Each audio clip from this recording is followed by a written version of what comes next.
Well, hello, my friends, and welcome back to Ending Physician Overwhelm. Today, we are going to ask ourselves the question, who do you think you are? Looking at it from a variety of perspectives. So I want you to hang with me because that question, even just writing down the words, is potentially threatening or challenging. And I want to show you a different way to approach the question, especially as we are entering this phase that we are, wherever you are in your life, where in the United States our country is, where the world is, thinking about the present challenges that we face, where we are in healthcare. We are entering a new era. I think most of us can acknowledge we don't know exactly what is around the corner, although there's definitely fear and very real concern going on. So, without belaboring those parts of it and not diving into the politics and doom mongering, I want us to look at this question in a way that helps us to become more of who we are and who we want to be. So, without further ado, let's dive in.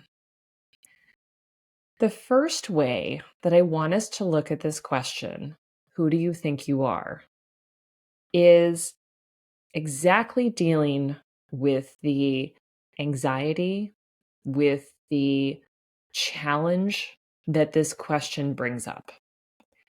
Many of us have encountered the question, who do you think you are, overtly or covertly throughout our existence. Now, you may have grown up in a household where perhaps if you raised an opinion or, I don't know, asked a question in a certain way, you were met with challenge from a parent or another adult or maybe an older sibling who made it clear that they didn't think that your opinion was valid, right? That who do you think you are component.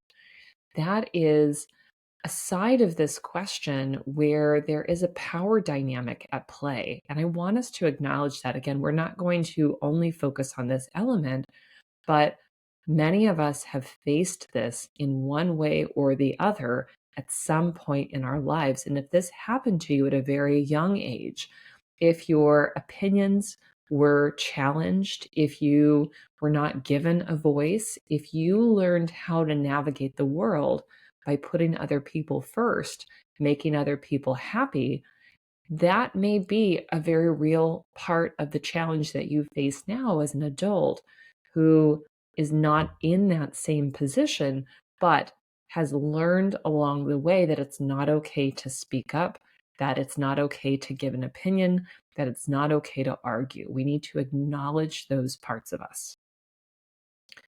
We may have encountered this at different parts in our lives. We may have encountered a teacher or a coach or, again, some other authority figure, but at a different time than in early childhood. That, may have also given us a different flavor of this. And sometimes that may have challenged us for the better and inspired us to do things differently in a way that, was painful but growth oriented. And other times, it simply shut us down. We all have a variety of experiences, again, with this question, different versions of this question asked to us at different stages in our lives, right? There may have been encounters too where you were the person who was in more of a power position. Um, Something that we faced simply by being physicians or, healthcare professionals of some stripe.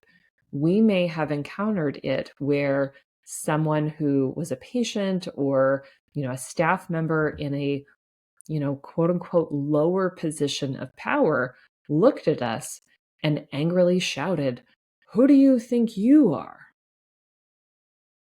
I want to acknowledge this part because, again, I see so many of us struggle with when we speak up, when we voice an opinion, when we need to have an uncomfortable dialogue with people, or not meet their expectations, disappoint them by not being immediately available or agreeing to do whatever they wanted to do, many of us have a deep-seated fear. Some of us even have, trauma responses that are connected to this idea of disappointing other people, of other people being threatening. It's important that we acknowledge this and see that as part of our experience that is shaping our current experience, right? So if you're someone who has faced this at different points and you can recognize that, yes, people have challenged me in that way. And because of that, I struggle to speak up for myself. I struggle to put myself first. I struggle disappointing other people or not meeting their expectations. Let's acknowledge those parts of it and be able to see it again as part of the struggle that we face in feeling overwhelmed, burnt out, exhausted, in particular by a healthcare system that typically doesn't really see us as human beings.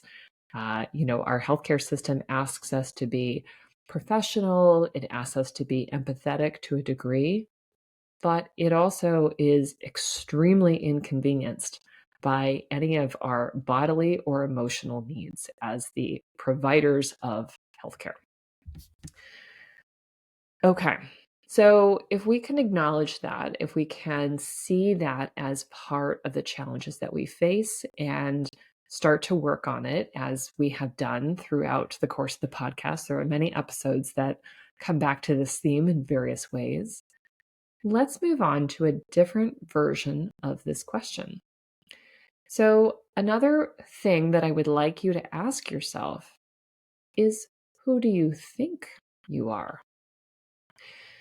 And what I am getting at here is that many of us are walking around with a background self concept that is holding us back or harming us in some way. So many times when people start working with me, I hear various versions of the following. I'm so lazy, I can't get my work done. If only I could be more efficient, then I could do this work. I'm so behind on things. I'm just not any good at this.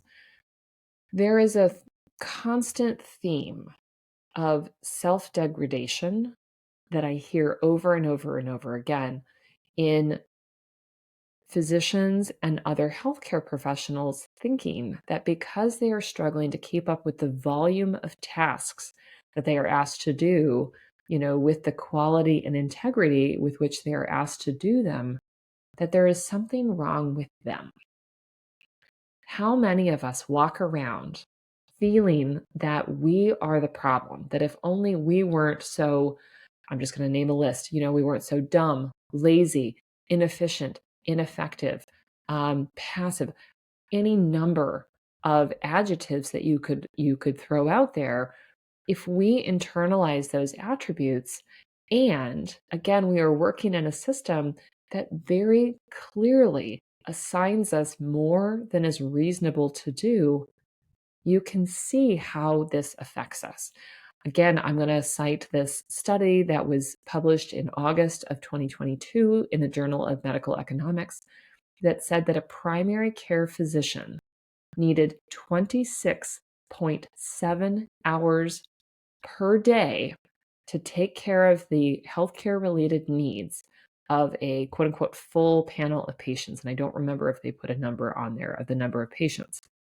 But in order to provide the preventative care associated with wellness visits, vaccines, being able to provide acute care visits, being able to provide chronic care, chronic disease management, things like that, presumably some education, form completion, you name it.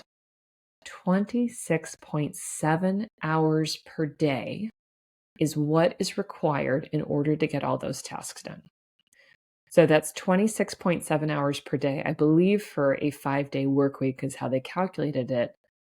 So more hours per day than exist in a 24-hour day, which is what all humans on the planet Earth experience. I love coming back to this article for a number of different reasons, but I want us to see that it is a clear piece of evidence that we have more on our plate than is reasonable to do.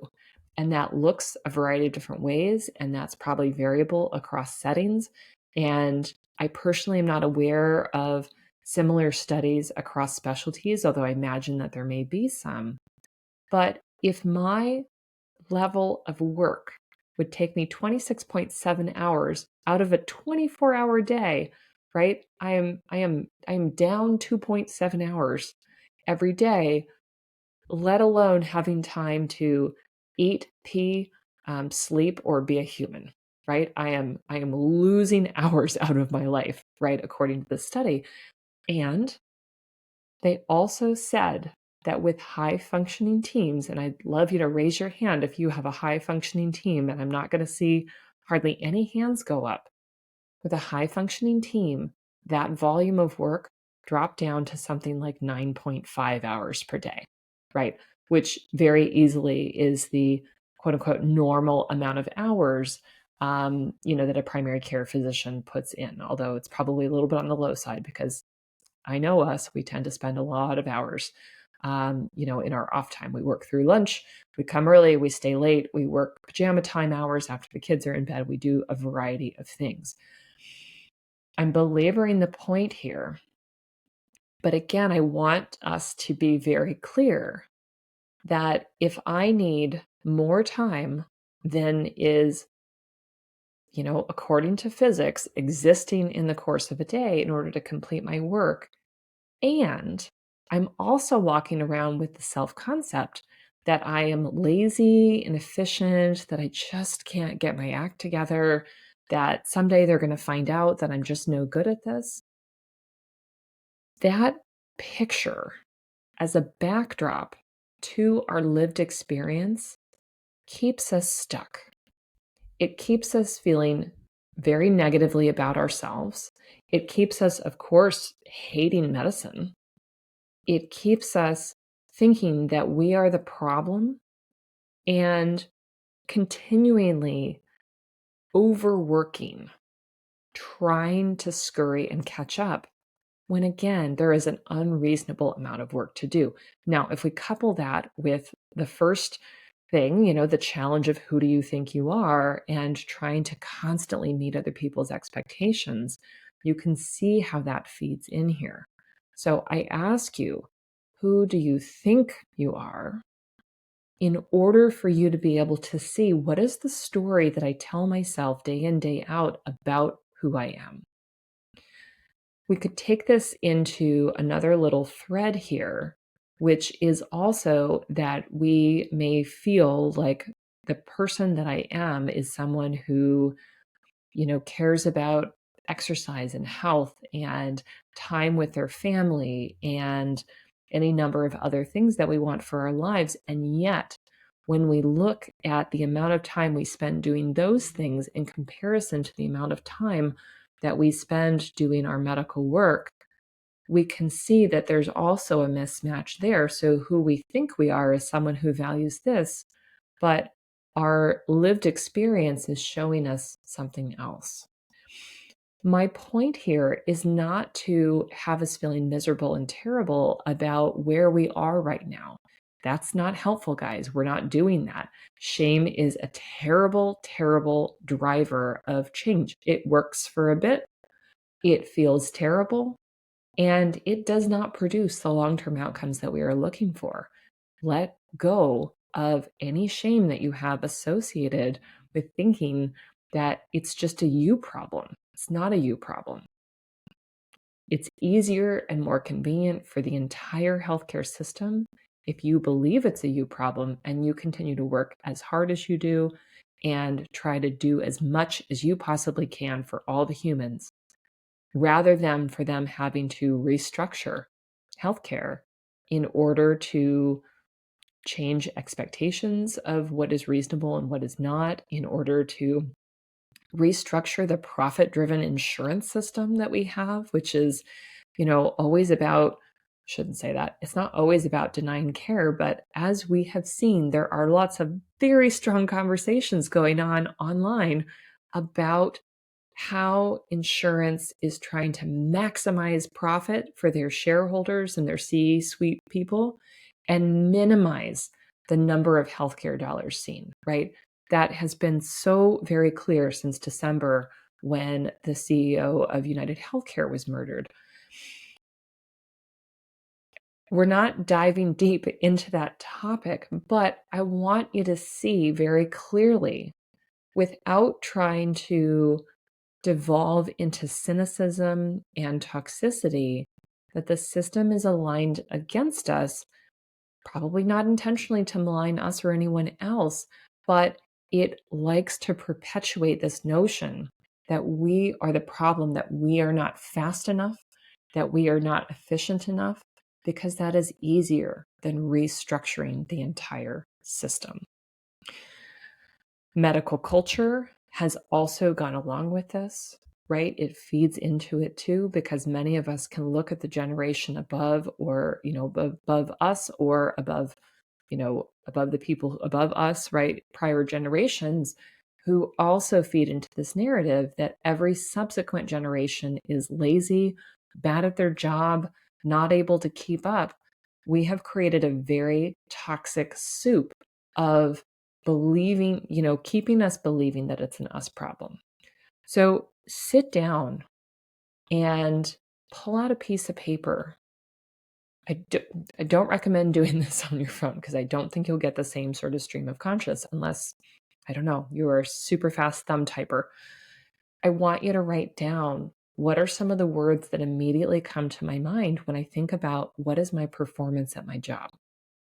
And I want you to see the negativity that's probably baked in there. Again, if you don't edit, if you just write it down. Who do you think you are when you are not reflecting from a positive place, when you are not seeing all the goodness that you bring and do for people? We need to unravel some of this, or all of it perhaps, so that we understand that we, kind-hearted, hardworking, empathetic humans, are caught up in a system that leaves us exhausted, overwhelmed, and burned out. I do believe that there are other paths. I do believe that we can feel better. I do believe that we can navigate this broken system and work together to change it. But we have to get unstuck from the notion that we are a problem. The third way that I want for us to look at this question is put an emphasis on some of the different words. How do you, no, sorry, got the question wrong already. Who do you think that you are? And the way I want you to think about this version is your true self. Your true self is the version of you that is not exhausted, overwhelmed, cynical, swimming in anxiety, spewing hatred and toxicity. The real, true version of you as a human, imagine yourself in a well-fed, rested state, the version of you that values what you do, that values the interactions that you have with patients or with staff or colleagues, the you that delights in your friends and your family, the you that takes in a beautiful sunset and feels a deep sense of awe and peace and calm. Who do you think that you are? If we can identify with the concept of ourselves, where we see medicine and our professional titles as, yes, some parts of us, right? It has an impact. Who, we are at our core, by just the practice of practicing medicine for a number of years, of being involved in intimate care experiences, which pretty much all of us do from time to time. When we really connect with that part of us and we see our medical hat self as just a part and hopefully a smaller part from here on of who we are at our core when we see all of the facets of ourselves and know what's true for ourselves. I'm going to give you some examples when we connect with where we fall on the introvert extrovert spectrum, right? When we can really truly understand that and where we can see how other parts of our lives interact there. If you tend to be more introverted and you spend time seeing lots and lots of people every day to help them negotiate their health issues, and then you come home to other people in your house, that's a lot of people, right? And a more introverted person probably needs some more quiet time, some more ability to recharge their social batteries. And that's different from somebody who tends to fall more extroverted, who gets joy and energy from being around other people. Now, it is absolutely true that you might be extroverted. You might really love being around people, and you also get your social battery and energy battery drained by your work. It may also be true, but I just want us to acknowledge, kind of where we are on that spectrum. And as we think about what we want for our lives inside medicine and outside medicine, to realize what do we need to do, especially if we're feeling burned out, overwhelmed, anxious all the time. What do we need to do to be more mindful of our battery, right? That is really seeing a core part of ourselves. Who do you think you are? My true self. I do get some energy from interacting with other people. There are certain topics like these ones that I get really excited talking about. Although, even though I'm talking to you, I'm also sitting in a room by myself, talking to myself, looking in the camera. So there's a double edge there. But I get some energy from talking to patients or talking to coaching clients and having a strong connection with them. I get some energy, right? And enjoyment from spending time with friends and family. Absolutely. But I am also someone who needs quiet time. I am also someone who loves to sit quietly and not be talked to for hours and hours. I know that about myself. And without intention, I have worked on creating a life where I get some of that. Now, it's not perfect. And, I chose to have children, and bringing children into my life, bringing talkative, highly intelligent kids into the world who like to sit and spew facts at me, right? Like, that at various times in my life has added challenge, right? And it comes and goes, right? We hit seasons where we have more or less of some things depending on what we have done in our home lives, what we have done at work. We understand that, right? When you were in residency, when you were in medical school, and you were constantly moving through rotations, you were having a new job every 6 to 12 weeks or 4 to 12 weeks, depending on what the rotations looked like. And you needed to show up with a certain energy and be in relationship often to new people. That presents a certain challenge to people who need more quiet time and reflection, right? We can see, but if we really understand, hey, that's part of who I am, there's nothing wrong with that, but I'm going to take that into consideration as I make decisions for my life. Do you see how those parts interact? So, with this third question, who do you, in your rested, relaxed, calmest state, think that you, the true you, the core you, with your gifts, your talents, your abilities, your skills, your needs, the places where you're growing, think that you are? Who do you think that you are? And how will that knowing start to influence? As we are experiencing burnout, overwhelm, as we are going down internet rabbit holes and stewing in anxiety, it's very challenging to make decisions that will ultimately benefit us, right? It's very easy to think, I can't do this anymore. I just have to get out. I just have to go on vacation. I just have to quit this job, right? A lot of not really considered decisions. And I'm not saying don't do that. I'm not saying that that's always the wrong choice. What I'm saying, though, is when we focus on, well, I just need to leave this job, this employer, this clinic, this hospital, when we focus on that, we are in a very reactive state.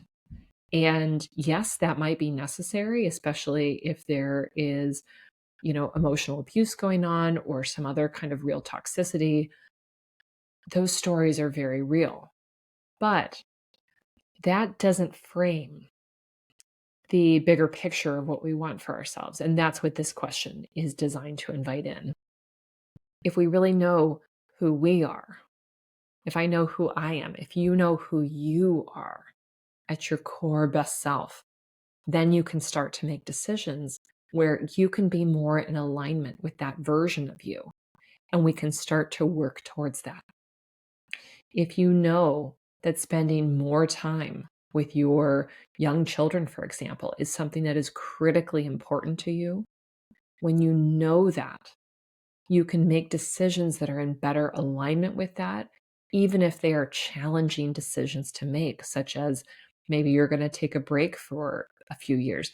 Maybe you're going to work part time. Maybe that requires leaving this role and moving to a different place because this role won't allow you to work part time. We can make those challenging decisions when we are very clear on who we are and what is important to us. But we have to be very clear because our tendency towards staying in anxiety and overwhelm will tend us to make decisions trying to think that there must be a best, most professional, most educated decision, but that is often not in alignment with who we really are and who we want to be and how we want to be and exist in the world. This is such good work to be done. And I want you to really lean into this question of who do you think that you are without cynicism, without trying to solve exactly how you're going to navigate what you identify about yourself, but just trying to listen to your inner knowing and be clear on who you are, what you need, what you want. We are fortunate in that as healthcare professionals, it is generally not hard for us to make money if we need to temporarily make money. There are locums positions, there are temporary assignments that we can do. And yeah, that might not be ideal and it might not be your long term picture, but if you need to make money, you can typically find some way to do it while you are working on whatever is in more alignment with who you really are. I've seen so many people do that. Physicians who have left an employed practice of some kind, sometimes even an academic position, to build their own company. And in the meantime, in order to prevent taking out loans, they are doing locums or other call work so that they can work small periods of time. I'm not going to say that that's easy, but they can work small periods of time doing their medical work as they are building something new, right? Similarly, somebody might choose to take time off to step out of a role in order to spend more time with their kids. And again, maybe they're going to work locums. Maybe they're going to work, a 24-hour labor and delivery shift or something like that. So they're not in a quote unquote real job, if you will, but they are doing work. They are bringing in income. They are staying active in their field while they are devoting more time to spending with their family because they are very clear that that's important to them. There are many ways to do this. We won't always find those posted in a job board. We won't always, magically come up with an easy answer here. But I promise you that there are ways to be in better alignment with who you are and what you want. And this is the right work to be doing. This is the work that I have done for myself in creating different pockets of work that I do that I find engaging and fulfilling, and it's not all sunshine and roses. I still deal with insurance-based medicine and all the headaches that come with it. I still, work in a primary care practice where people could very easily keep me working all day, all the time, trying to meet their needs. I practice boundaries. I am clear on who I am and what I want. That allows me to be able to do other things that I find valuable, like record these podcast episodes, do my coaching work with other physicians, run Unbound, which is my coaching group for women physicians. I value those things. I value having some free time for myself. I have put those things into places, and I've seen other women physicians do the same in a variety of different ways. Again, opening their own practices or creating a coaching or a speaking business, doing things that are meaningful to them, that fill their cup, that stay in alignment with who they truly are. But it takes really knowing that and sometimes stepping away from something that feels very scary. My friends, I have hope. I trust that you can do this work. And yeah, it's not easy. It's not easy. But if you are looking to be more in alignment with who you are, if you are ready to let go of holding on to other people's ideas of you and really embrace your own, I strongly encourage you to sit down with these questions. I strongly encourage you to reach out and let's connect. Let's set up a time to talk, you and I. You can consider joining Unbound Women Physicians Reclaiming Their Lives, which will be reopening for enrollment in March. The doors will open for that soon and more information to come. There are many ways that you can engage with and do this work at a deeper level. My hope for you is that you'll believe in yourself and you'll believe in what's possible for you. My friends, thank you so much as always for listening. It's a pleasure to do this. I can't believe we're at 163 episodes and we're very soon pushing on, 23, 24, 25. Will be our third anniversary of the podcast coming up in March, 3 whole years of podcasting. Thank you as always for tuning in. And until next time, take care.